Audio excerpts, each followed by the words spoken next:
Militer Ukraina dan Rusia memperbarui informasi terbaru dari garis depan konflik 30 Mei 2023. Selama 461 hari, konflik skala besar Rusia dan Ukraina terus berlanjut. Bukan hanya mengobarkan konflik agresi dengan menyerang militer, namun juga masyarakat sipil. Pasukan Rusia melancarkan upaya di wilayah Luhansk dan Donetsk. Selama 24 jam terakhir, tepat siang hari, unit pasukan Ukraina berhasil menghalau 11 serangan Rusia. Tak hanya itu, mereka melakukan 44 serangan udara dan 1 serangan rudal, melakukan sekitar 20 serangan dari sistem salvo roket ke posisi pasukan dan daerah berpenduduk.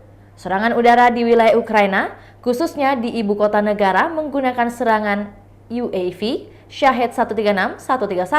Alhasil, 29 dari 31 drone dihancurkan oleh pembela Ukraina. Terdapat korban di kalangan penduduk sipil, bangunan tempat tinggal pribadi, infrastruktur sipil, dan administrasi lainnya telah rusak. Namun di arah Volyn dan Poliske, situasi operasional tetap stabil, tidak ada tanda-tanda pembentukan kelompok ofensif yang terdeteksi. Dari kubu Rusia, penerbangan grup pasukan Yuk melakukan gempuran terhadap fasilitas Ukraina di arah Soledar, Artyomovsk, Aleksandro Kalinovskoye, Avdiivka, dan Marinka. Akibatnya, brigade serangan terpisah kelima dari EFU dihantam di dekat desa Krasnoye, berhasil mencegah 3 upaya Ukraina menyerang garis Rusia ke arah Soledar Artomovsky dan 1 serangan ke arah Avdiivka. Unit penyerangan EFU dengan kehilangan tenaga dan kendaraan lapis baja dibubarkan. Selain itu, Tornado S MLRS juga melenyapkan depot amunisi angkatan bersenjata Ukraina di dekat Otradnoye. Perkembangan lain dari garis depan konflik Rusia dan Ukraina di tayangan berikut ini.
Saksikan perkembangan terbaru konflik Rusia dan Ukraina hanya di kanal YouTube Tribun Timur.